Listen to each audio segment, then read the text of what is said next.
les eaux que vous buvez. Donc, nous allons continuer. Voilà, là, on peut réduire un petit peu. Donc, il y a plusieurs types d'eau. Il y a effectivement l'eau du robinet, donc qui vient des lacs, des rivières, des nappes.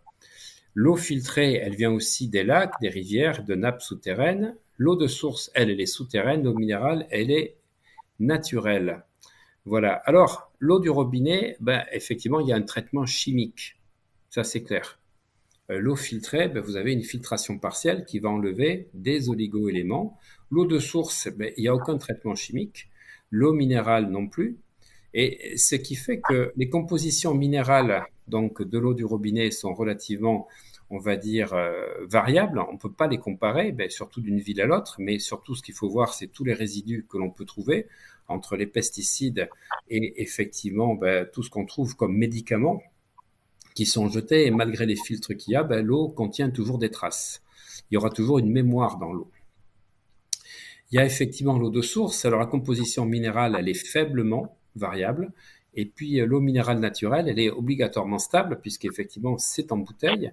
Mais comme je le disais, il n'y a pas d'acide aminé. Et comme il n'y a pas d'acide aminé dans les eaux minérales naturelles, le problème, c'est que les oligo-éléments ne vont pas pouvoir traverser la barrière des cellules parce que les barrières des cellules contiennent effectivement, donc sont lipophiles. Donc elles sont faites avec des huiles, la matière grasse. Donc pour rentrer à l'intérieur des cellules, si vous n'avez pas d'acide aminé, eh bien en fait les oligo-éléments ne vont pas rentrer à l'intérieur des cellules. C'est pour ça que les eaux minérales, 75% des Français consomment des eaux minérales, des eaux en bouteille, eh bien, ne permettent pas d'apporter d'oligo-éléments. On peut mettre dans la composition des bouteilles qu'il y a du magnésium, qu'il y a du calcium, qu'il y a ci, qu'il y a là, mais comme il n'y a pas d'acide aminé dans les eaux minérales, eh bien, ça ne permet pas de rentrer la barrière donc lipophile des cellules, et donc ces minéraux restent à l'extérieur des cellules. Donc, c'est comme si vous buviez de l'eau neutre, mais en plus,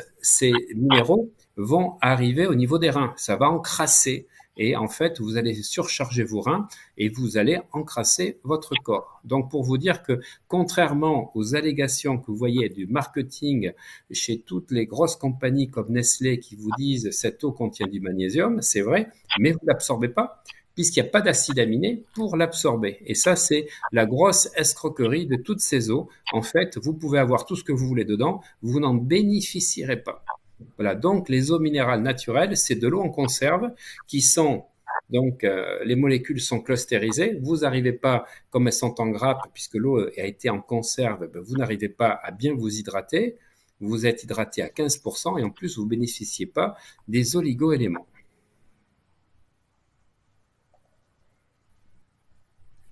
Alors, pour l'insuffisance veineuse, Christine, c'est très, très intéressant, justement, puisqu'il faut permettre à l'eau de pouvoir circuler, d'avoir un excellent retour. Voilà, tout à fait.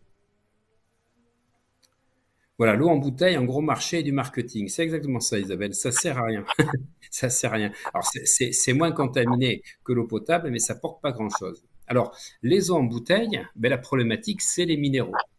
La membrane de nos cellules est lipidique, donc c'est-à-dire qu'elle est huileuse. Les minéraux des eaux minérales ne peuvent franchir cette membrane car ils n'ont pas d'acide aminé.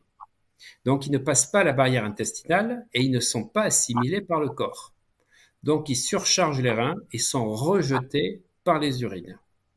Petit conseil du pharmacien, prenez 4 capsules d'oméga 3 tous les soirs en vous couchant. Les oméga 3, c'est pas le matin, c'est le soir, parce que justement, comme la membrane des cellules est lipidique, pour pouvoir apporter tout ce qu'il faut, prenez des oméga 3, prenez 2 grammes d'oméga 3 tous les soirs en vous couchant. Mais ça ne réglera pas la problématique des minéraux. Les minéraux ne pourront pas franchir la membrane.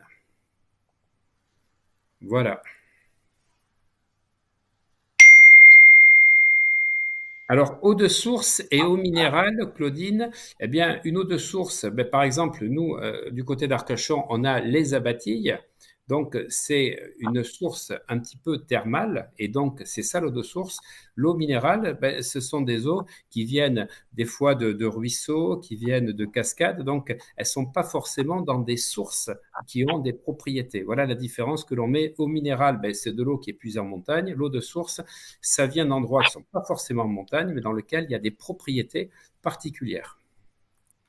Voilà. Alors, si vous devez boire malgré tout des eaux en bouteille, essayez d'avoir moins de 100 milligrammes par litre de résidus secs. Vous l'avez donc, par exemple, sur les packaging des bouteilles. Moi, par exemple, quand je suis à Arcachon, ben, l'eau qu'on propose, c'est les abatilles, c'est supérieur à 1100 milligrammes. Autrement dit, pour les reins, c'est catastrophique.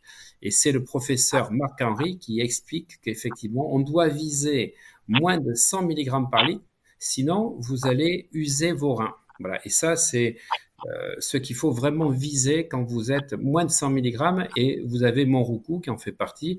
Vous en avez deux ou trois autres, mais vous verrez que la plupart des eaux sont très chargées et ça, c'est nocif pour le système rénal.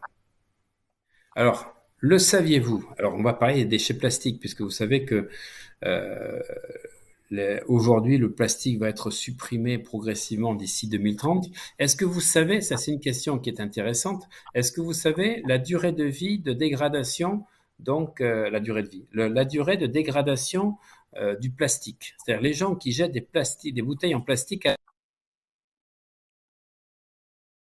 pour que la nature se débarrasse du plastique? Allez, je regarde vos réponses.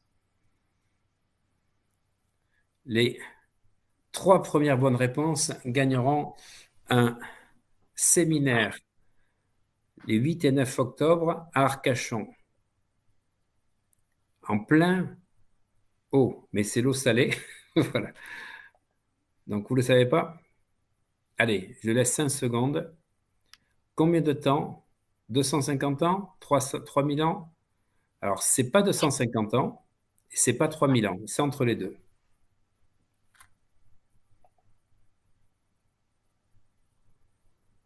Non, c'est pas 150 ans, c'est 500 ans. Il faut 500 ans pour détruire, pour dissoudre le plastique. Vous imaginez donc tous les bouteilles qui sont jetées et qui en fait sont en train de totalement polluer la nature pour 500 ans. C'est-à-dire, c'est pratiquement nos arrière enfants, petits-enfants, vous imaginez, 4 générations. Et encore, faudrait même 6 lignées pour voir la bouteille d'eau totalement éliminée. C'est atroce, c'est horrible de savoir ça. Voilà. Donc, les déchets plastiques représentent 300 millions de tonnes. Voilà. En 1950, il y a 70 ans, c'était 1,5 million. On est passé à 300 millions, c'est-à-dire carrément 200 fois plus de millions de tonnes et c'est pas prêt de s'arrêter. Donc, c'est pour ça que des lois ont été mises en place pour remplacer ça.